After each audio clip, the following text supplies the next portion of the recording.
Cowabunga, dudes! Welcome to the most tubular, most radical episode of Three-Dimensional Dads ever.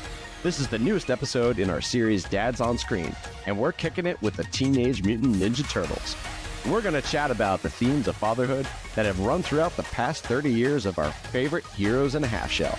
So grab your ninja stars, nunchucks, and a fresh slice of pizza. It's time for another bodacious episode of Three-Dimensional Dads. Three friends, all geeks, exploring every dimension of being a dad. I'm Jay. I'm Derek. And I'm Ian. Dude, we totally need some pizza. Totally, bro. Turtles, dude. Man, it's weird. You think about Teenage Mutant Ninja Turtles, that's one of those things, I never thought it would make it this far. I didn't know it would have the lasting power it does, but it does. I know, right? So it's not like Star Wars. It's not like Star Trek. It has this weird lasting power. And I think what we're talking about today with the whole fatherhood thing, I think that's part of it. Yes.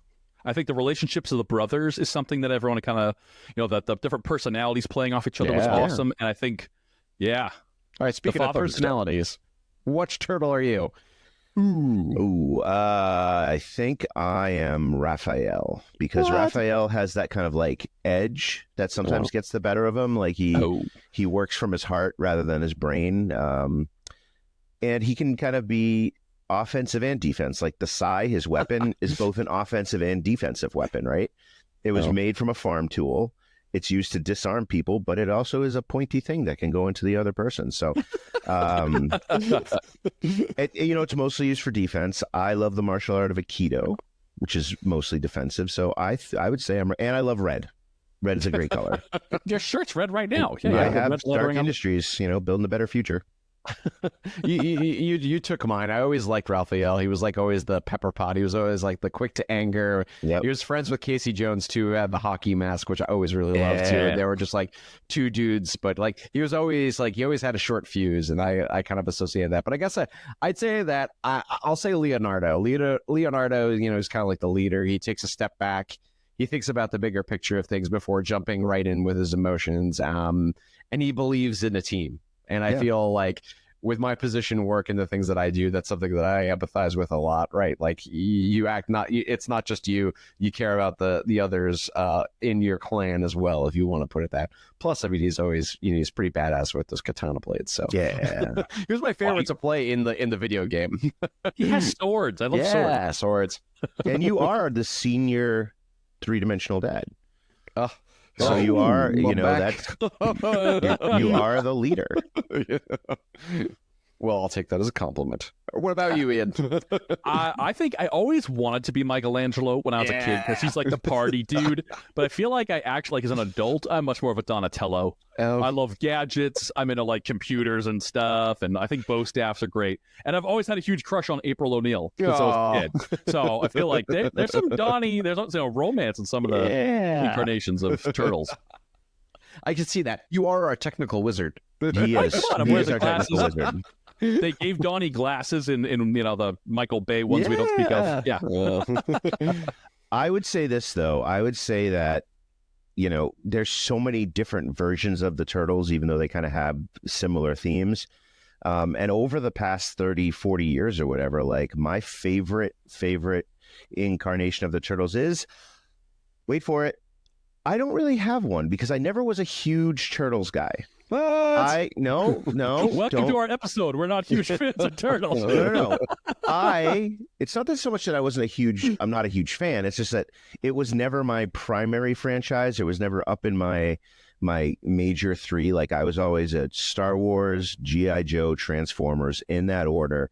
However, I do like the Turtles. I had a bunch of the Turtles action figures when I was a kid. Yeah. And that new movie in the 2023 movie that Jackie Chan played Splinter. Yeah. I love the animation style that was kind of a throwback to the Spider-Verse movies. Yeah. So very I hand-drawn. do like Turtles, but I don't have a favorite incarnation. I will go see any Turtles stuff. I do really like it. It's fun. But I don't really have a favorite thing. I'm kind of open to everything. Nice. Yeah, I think Seth Rogen killed it with that movie. I mean, when I was really skeptical when it came out, but I really did fall in love with it. So I'm glad they had a really cool take on it, which I thought was a really good fresh coat of paint on it. But I think like a lot of kids my age, well, I mean, a lot of adults now my age, I guess when I was a kid, I associated with the cartoon initially. But that got me into the comic books, and then the old gritty Leonard and Eastman ones. That's my favorite because that's where the whole story originated from, like back in 1985.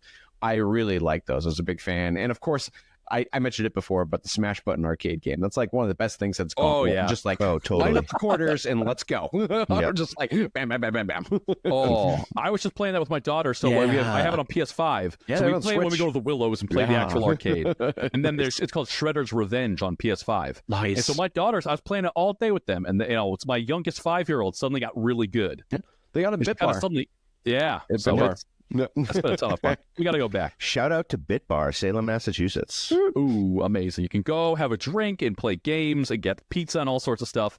Awesome. Lots of great vintage pinball. Yes. Awesome. Their If you're ever tater in tots Salem, are Mass. shaped like Tetris pieces.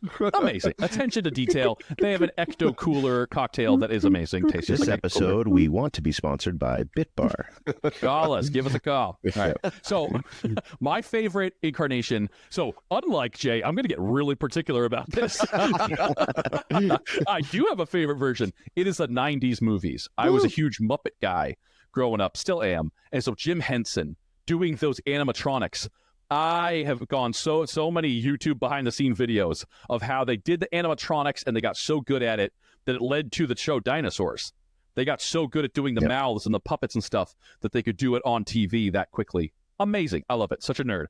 But yeah, I thought that 90s, they nailed this kind of vibe that was so different than the cartoon. I think as a little kid, it was like very saccharine. The cartoon's very goofy and silly and bright colors. And then like the movie's kind of dark. Which I thought was also reminding me of Batman when I was a kid. Like Batman 66 is what I was used to on TV. And then I saw Batman in the theaters and it was Keaton and like Mike and Tim Burton. Yikes. That was a very different Batman suddenly. Story. So that's what we decided to talk about today, right? That 91 movie. It kind of, the themes do span all the Turtles properties, but specifically that 1991 movie, which is really the people our age, that was our first like big thing with the Turtles. You know, we had the cartoon, but like the movie was kind of an event. I just remember there was advertisements everywhere. And of course, this is Dad's on screen. So the dad of the film is Splinter. And is he a reluctant father? Is he a father by choice? Obviously, a rat does not have turtle children in real life. Or maybe they do. I don't know. But even though it's not a traditional relationship, I kind of go back to the fact that Splinter is a sensei, and a sensei is a teacher, but rarely does a student start their training at infancy, which basically the Turtles did. So Splinter's relationship with the Turtles goes from a long stretch, and that's Splinter's humanity. And I think, you know, the whole story with the ooze and how the ooze turned the Turtles and Splinter into kind of anthropomorphic figures, that's what you get. So, you know, Splinter in the film takes on the role of Hamato Yoshi, his owner and sensei, and he models it to the Turtles, and that's what drives the film. Do you think there's some parallel there with Jedi? Like Jedi are raised from very, very young to be, you know, they want super young kids to essentially raise them as, you know, warrior people. I mean, they're being raised in combat and lightsabers very young. Lucas did base the Jedi on samurai, so I would say there's a through theme there. Yeah, no, absolutely. I mean, I think that, you know, Splinter has good fatherly intentions. I mean, granted that he is he's a sensei and things like that, right? You know, and that's part of being a sensei, right? He's an instructor. He's handing down traditions of, you know, the Japanese martial arts, like you just said, Jay, right? And the Turtles was something that you see in the film, right? Is that the Turtles clearly have this relationship with him because they have empathy for him when he's taken and he's captured. Right, by the Foot Clan, right?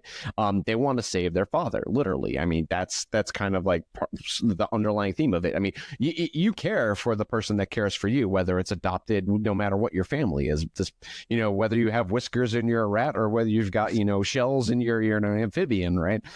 And I think, you know, that was clearly shown that, you know, Splinter started teaching them because they were also mimicking him, right? Because he was, he had seen his sensei doing that, right? And something I want to touch upon in the new movie, Mutant Mayhem, right, is that Splinter is the typical father, right? He actually literally has teenagers, and he's trying to be overprotective of them. He doesn't want them staying out late. He just wants them to go get the groceries and come back. He doesn't want them talking to humans, and eventually he has to learn how to let go and let them out of their shell. But dad jokes. Yeah.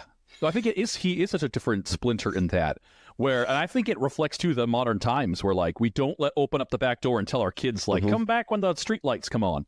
It's like a different, instead there are a lot of phones and tablets and things, and I think Splinter in Mutant Mayhem too is like trying to recreate the world for them. Like he throws him a pizza party, and he's so right. He's such a good father, and he's very emotionally open and out there, which is not exactly like Splinter in the '91 movie. It's true. Yeah. So, still he is very much a sensei to them, but there is some good fathering stuff with Splinter in the 91 movie, the live action one. And so I think there's not a ton to do with kids. Like if I had 4 boys, I could not imagine the roughhousing and the amount of energy they have. And so I think Splinter being able to take that and like turn it into something more disciplined. My daughter does Taekwondo, and like even just standing in a spot and not squirming all over for a minute, she has learned so much self-control. I saw her at like different ages. So yeah, I bet the turtles needed that a lot, being stuck inside a sewer. So, but I wondered too about he's very cryptic with them. And so unlike the new Splinter that we get in Mutant Mayhem, the one of the 90s still is kind of cryptic. Yeah. Still is that, do the turtles feel loved? Is there that like fatherly side that's not training all the time? So yeah. And then something I thought was interesting too about Splinter is that he fathers all of the turtles differently. And so he treats them all very differently. And like with Raph in particular, where you see Raph has these anger issues. Yep. And like I could relate to that. I mean, I feel like when they're these teenagers, like when I was a teenager, suddenly you have these emotions that are just bigger than what you've ever felt. And as a teenager, things are dramatic and they're over the top. Oh, yeah. And I think seeing how Splinter deals with just Raph on his own and trying to get him to find strength in his brothers and in the family, that's awesome. And I think like when Raph goes off on his own is when like the Foot Clan gets in it all gets crazy. But I like that I think at the end of the movie is all of them working together. It's Splinter's teachings that like you're not going to beat the Shredder by yourself. Yeah, it's only when they all, come together, which they attack one by one. Also, that rooftop scene with Shredder at the end, they're all like, great, I'll take my turn. I'm like, no, everyone go at him all at once and you can just kill this guy. It's funny you mentioned that. There's a parenting thing there, a broader parenting thing about, you love your kids all the same, but you don't necessarily parent your kids all the same because every one of your kids has different needs. Absolutely. Right? They have they have, on one hand, they have very similar needs: food, shelter, clothes, etc. And then every kid's a different individual, so they all need to be parented in different ways. And I think, you're absolutely right. Like he puts a lot of pressure on Leonardo as a leader, right? He fosters Donatello's, intellect. He's slow with Raph because of to Raph's emotions. I think that's a great point. I think it's also worth mentioning, if we're talking 91, Danny, is that there's this boy who like has this relationship with his father. He gets involved with the Foot Clan. And I think that there's a lot there where Splinter's talking to him about his father, saying like all fathers care for their sons. So I feel like, we're getting some fatherly wisdom too. He's giving it out even when he's chained to a wall. That's terrifying when I was a kid. Yeah. Oh, yeah. And, Splinter reminds him, right, that, of course, that his father loves him. Like, even when he doesn't think that, right? Then he thinks he's this overbearing guy that it just truly that what he's doing is looking out for him and doing the best he can. Because, we should be trying to meet our kids where they are, right? But it's hard. We all feel the pressures of everyday life and we're trying to do the best that we can. But also, there's a thing where, like, you have to parent them in the house and try and raise them, but preparing them for going out on their own. It's very true. It's like, I think seeing how Danny handles himself out there shows that he had good parenting at home. He sees what's wrong with these things. And like, that's scary with your kids, trying to prepare them for when you're out there, they're making the decisions then. Yes. You can't tell them what to do. They have to be, No longer training. You're out there using your ninja skills. Yeah, right. And it gives you a very interesting juxtaposition to, in that particular film, Shredder, right? Because if we want to kind of switch gears here, Shredder himself is a type of father figure because he's collecting all these wayward boys. He's like an evil Japanese samurai Peter Pan, right? He's collecting these lost boys, and it's right. Yes, I always thought that. Boom. I thought that. Yeah, he collects all these boys, and he's like, "I'm your father now. I'm your family." But it's a perversion of what fatherhood should be. Instead of teaching these kids right and how to be just and really the lessons of martial arts, right? Which is to only use your fighting for defense, to be a good person, to have inner strength. He's teaching them to be violent criminals. And to touch upon what Ian, you were saying before too, and this is just something that occurred to me, that if you look at the Jedi and you look at the Sith, what did the Sith do? They manipulate by fear, being authoritative, and Shredder like embodies that, right? Yeah. He's the authoritative parent, right? He is playing upon that your parents don't love you, and I am the one that can control you. I am the one that could fill that void for you. And by following my teachings, right, that you will have what you're seeking, right? And it's all in all of this surface stuff that he provides to them, right? And he demands unconditional obedience. Yes. And that's not what a true sensei does. Yes. You have discipline or father. You do not have unconditional obedience with a sensei. A sensei is your teacher. Right. The relationship's not punitive. It's not pejorative. Unlike Splinter, Shredder really, his motivations are selfish and self-serving.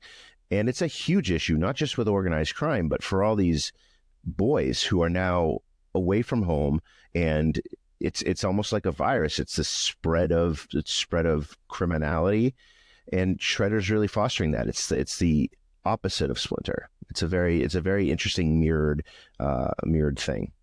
Right. And I think as an adult, I read that so differently now too. As a kid, I was like, he's just the bad guy. But like as an adult, I guess seeing things on cults or on like what the power of personality, what some person that's charismatic can talk people into and can make seem like a good idea. Very true. And I think too, being more of an adult, that kind of crime family mentality thing, that some of that, like, we're family and family takes care, it's like that can be twisted to do really bad stuff. So something else I thought's interesting in the 91 with Shredder is that I think his talk doesn't work on Danny. No. I think since Danny has a strong father, he's looking at that and doubting as he's seeing that. He's kind of like with the audience eyes. We're seeing this speech and being like, he looks like Darth Vader. Come on. Shredder's up there and he's wearing like the Darth Vader helmet and the cape, and he's like, I am your father. He says it. Literally. Like, okay. Literally. So as a kid, I was like, oh my God, you're ripping off Darth Vader. But I don't think that works on Danny. I think, we had this, like, he has a strong father at home. And so some of this stuff prepared him for the world. And I thought that was awesome. Yeah. Way to go, Dad. Yeah. And I also thought the through line of anger in all this too is that you see how Shredder handles anger and how Tensu handles anger. That's kind of his, second in command. Is that then he like straight up gets angry and starts trashing a place, lashing out, and he like kicks a student. And I'm pretty sure in the original cut, he killed that kid. There's a kid that Tensu like goes at, and he's on the ground and he's not breathing. And they did this really bad ADR, and ADR is like automated dialogue replacement off screen, because the kids were like, did he kill that kid? And it's like, oh, I think he's fine. He'll be all right. It's like off mic on the airplane when they censor stuff. Right? Yeah. Someone's just facing away from the camera saying that. No, Monty Python, the Holy Grail. I'm not quite dead yet. You're quite. You'll be stone dead in a moment. I feel happy. So, to really sum up everything, like, there is this in the 91 film, this mirror image of fatherhood, both good and bad. But there's also other family themes that we could look at. Being brothers, Ian, you said if you had 4 boys, you'd have to invest in drywall and spackle a lot. But brotherhood, there's kind of a motherly thing with April, right? Like, I know Donatello has this weird crush on April, but in reality, she's kind of a motherly or even a big sisterly figure for the Turtles, right? Looks out for them, that kind of thing. So really, Teenage Mutant Ninja Turtles, as Vin Diesel would say, it's about family. It's a terrible Vin Diesel impression. I don't know how to do a Vin Diesel impression, but I think when you make franchises about that, they last longer. Yes. There's got to be something to these turtles that are not just the fact that they're ninjas. I think the characters and some of these themes that they hit resonate with people, and then you want to share this stuff. And that is why we are on Fast and the Furious 17. And now for today's turtle tip. A wise man said, forgiveness is divine, but never pay full price for lay pizza. Thanks for joining us for this righteous episode about ninjutsu, brotherhood, and pizza. Please take a moment to like and review our podcast on YouTube, Apple, or Spotify, and check out our TikTok and Instagram. And always, like, share, and subscribe. Was our episode whack, or was it the bomb? Send us an email at 3dimensionaldads@gmail.com. On the next episode of 3 Dimensional Dads, we tackle what may be the greatest challenge in the history of humanity: communicating with your spouse. Here's a special preview. When your partner said everything is fine, it's never fine. But it will be okay. We'll explain how on the next 3 Dimensional Dads. Discovering fatherhood and beyond. Go ninja, go ninja, go ninja, go.